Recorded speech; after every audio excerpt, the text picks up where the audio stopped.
Jarvis.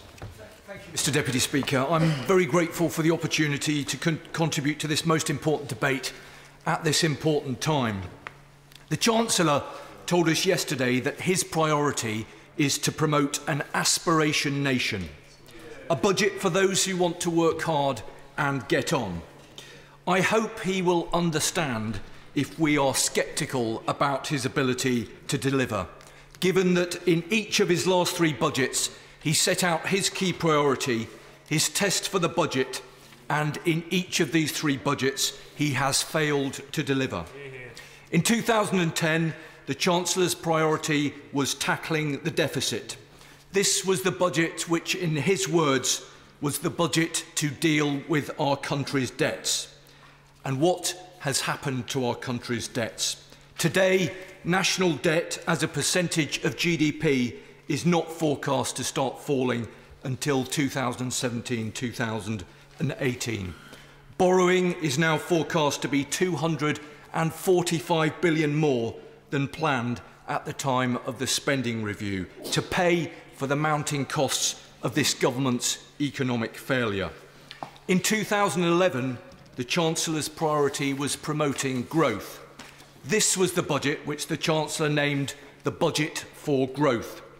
Mr Deputy Speaker, since 2010, the UK economy has grown by just 0.7% compared to the 5.3% forecast at the time.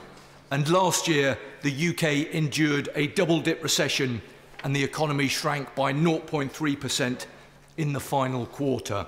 Only 3 other G20 countries have grown more slowly than the UK in that time. And the OBR's growth forecast has now halved from 1.2% to 0.6% since the autumn statement. In 2012, the Chancellor placed emphasis on rewarding those who work.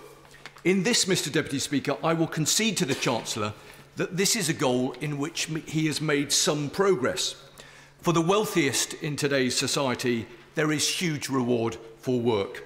In fact, a £100,000 reward.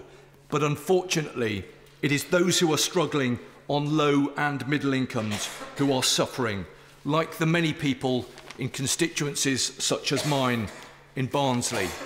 Barnsley is a town with a proud history and what should be a bright future.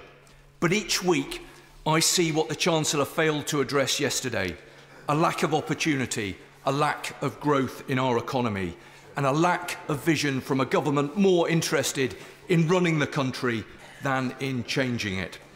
According to the latest figures for my constituency, the number of people claiming job seekers allowance is now at its highest since May 2010, at 7.8%, and young people claiming JSA is at 13.7%. Mr Deputy, I will. Thank you for giving way. Unemployment is important. It's important that our constituents should have jobs.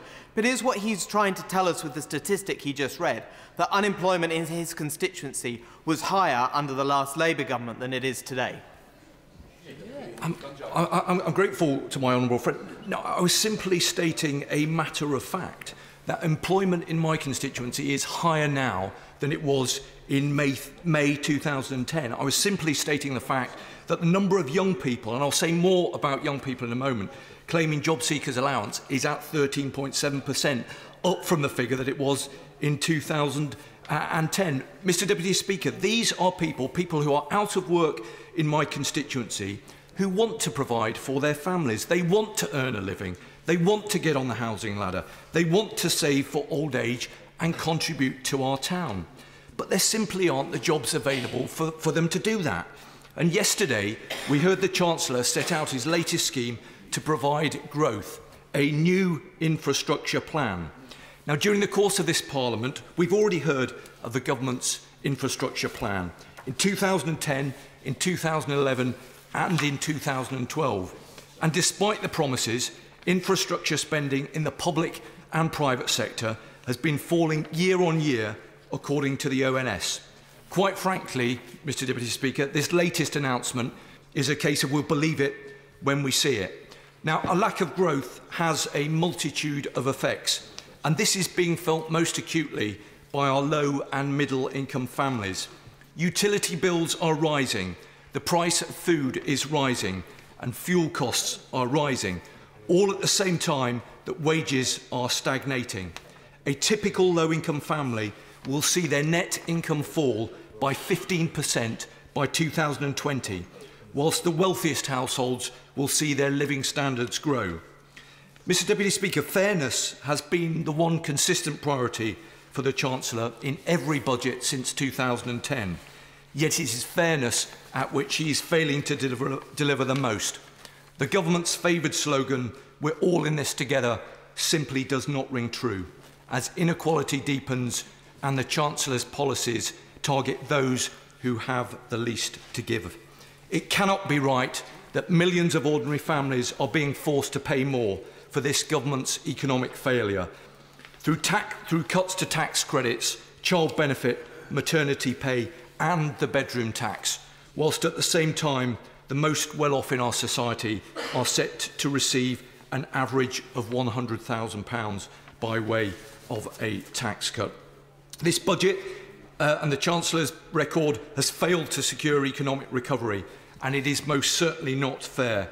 3 budgets and 3 failures. Mr Deputy Speaker, on every economic test he has set himself, he has fallen short. On deficit reduction, on growth, on rewarding those who work, and on fairness, he has failed those who need government the most.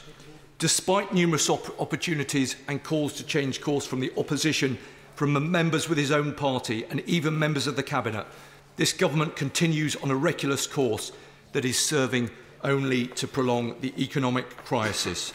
And it is the people of my constituency of Barnsley Central who will sadly pay for the price of this failure.